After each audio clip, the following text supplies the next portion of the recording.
Los europeos consideraban a los africanos salvajes primitivos, incapaces de una comunicación compleja.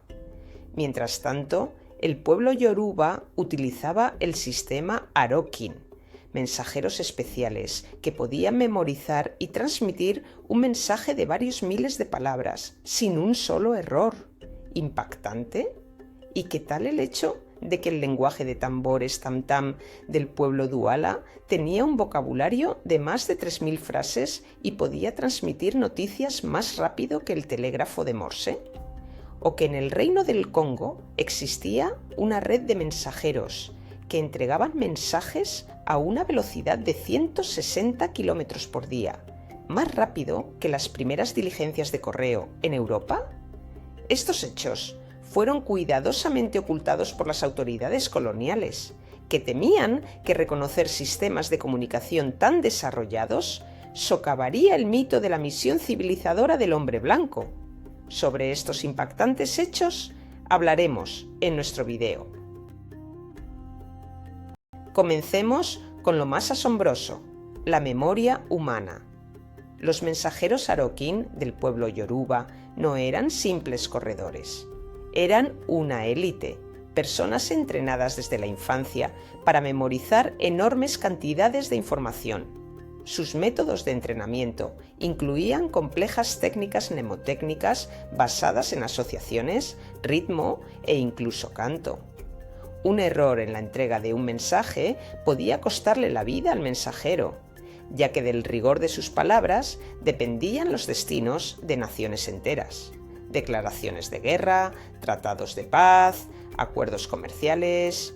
¿Pueden imaginar la colosal responsabilidad que recaía sobre los hombros de una sola persona? Pero la memoria es una cosa. ¿Qué hay de la velocidad? El sistema de mensajeros en el Reino del Congo, mencionado anteriormente, era una verdadera maravilla de la logística. El secreto residía en un sistema de relevos. A lo largo de los caminos clave se establecían puestos especiales cada pocos kilómetros, donde siempre había corredores frescos y descansados de guardia. Al recibir un mensaje, un mensajero corría su corto tramo a máxima velocidad y se lo pasaba al siguiente. Así, la noticia viajaba sin parar, día y noche. Esta red era tan eficaz que la corte real podía gobernar un vasto territorio, recibiendo informes desde las fronteras más lejanas en solo unos pocos días. Y ahora viajemos al mundo de los sonidos que se extendían por las sabanas y selvas a lo largo de decenas de kilómetros. Los tambores parlantes no son solo golpear un ritmo, es un sistema tonal sumamente complejo. Muchos idiomas africanos son tonales, donde el significado de una palabra cambia con el tono del sonido. Los tambores, especialmente los pares, donde uno tenía un tono alto y el otro un tono bajo, imitaban perfectamente estas tonalidades del habla humana. El tamborilero no era un músico, sino más bien un telegrafista. No tocaba una melodía, literalmente hablaba frases en el lenguaje de los tambores. Pueblos enteros podían enterarse del nacimiento de un heredero, la aproximación de un enemigo o la muerte de un jefe mucho antes de que llegara un mensajero. ¿Creen que fue un caso aislado? En absoluto. El pueblo Ashanti en la actual Ghana tenía sus famosos tambores atumpan. Se utilizaban para transmitir no solo noticias, sino también poemas, crónicas históricas y proverbios. Existían poemas enteros de tambor, conocidos solo por maestros iniciados. Los tambores eran la voz viva de los antepasados, un instrumento sagrado que conectaba el pasado y el presente. Cuando los misioneros europeos los escucharon por primera vez, a menudo lo confundieron con rituales primitivos, incapaces siquiera de imaginar que estaban presenciando un acto de comunicación de lo más complejo. Los tambores no solo hablaban, cantaban la historia. Pero no solo había tambores. También se usaban otros instrumentos para transmitir señales a largas distancias. por ejemplo, enormes trompetas talladas en colmillos de elefante, que producían un rugido potente que se podía oír a gran distancia. Cada sonido tenía su propio código. Una señal significaba una llamada a las armas, otra una convocatoria a una fiesta, una tercera una advertencia de peligro. También se usaban flautas especiales y cuernos de animales.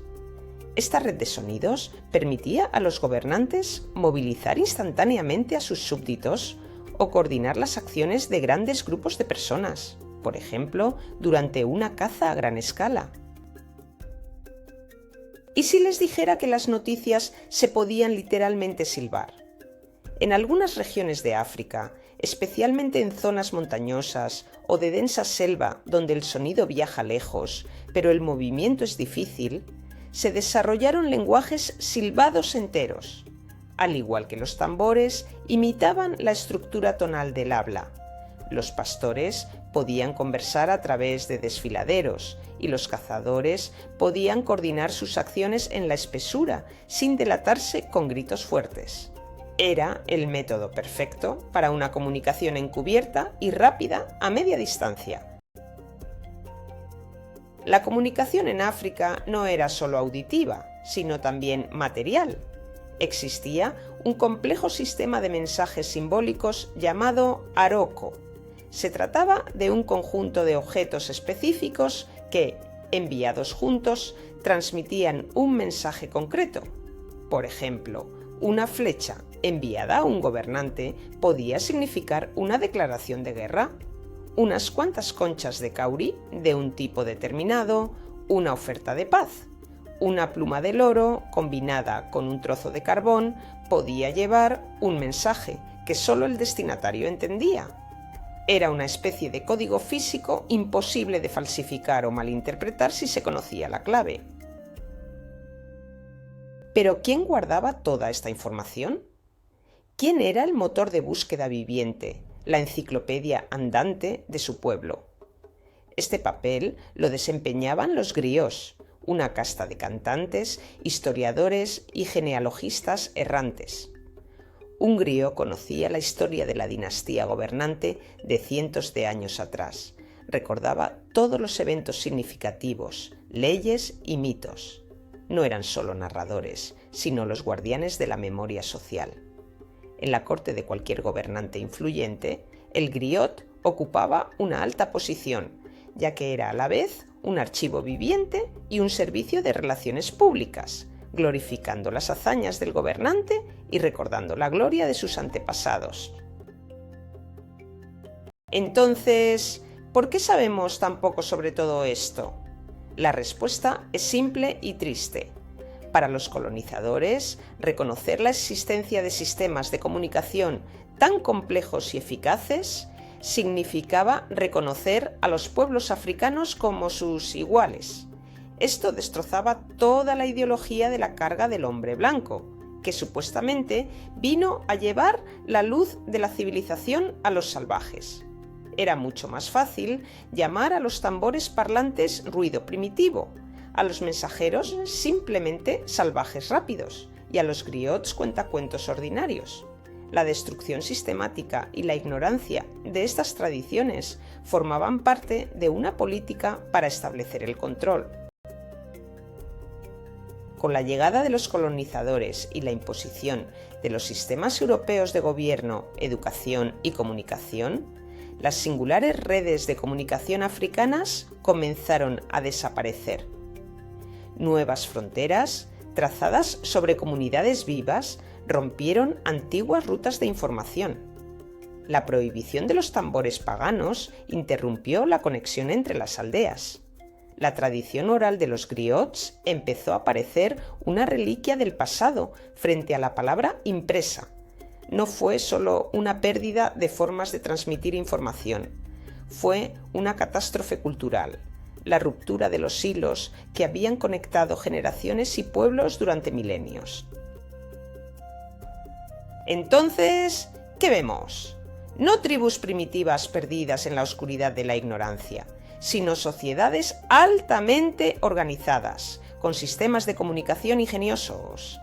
mensajeros fenomenales con memoria fotográfica, un telégrafo de tambor adelantado a su tiempo, un complejo lenguaje de símbolos y crónicas vivientes en la persona de los griots. Cada uno de estos sistemas estaba perfectamente adaptado a su entorno y a sus tareas. ¿Y ustedes qué piensan? ¿Cuáles de estos antiguos métodos de comunicación podrían ser útiles incluso hoy, en nuestra era digital? Escriban sus ideas en los comentarios, será muy interesante leerlas. Si ustedes, como nosotros, están asombrados por la complejidad y el genio de las civilizaciones africanas, demuéstrenlo. Su me gusta y su suscripción son el mejor apoyo para nuestro canal. Hagan clic en la campanita para no perderse nuevas investigaciones sobre los misterios de la historia y compartan este video con amigos que todavía piensan que la historia de África comenzó con la llegada de los europeos. Por cierto, hablando de la velocidad de los mensajeros, ya estamos preparando un reportaje sobre cómo funcionaba el servicio postal en otro gran, pero casi olvidado, imperio. Créanme, hay mucho de qué asombrarse allí. Después de todo, la historia no son solo fechas y eventos, es el susurro de voces olvidadas que les ayudamos a escuchar.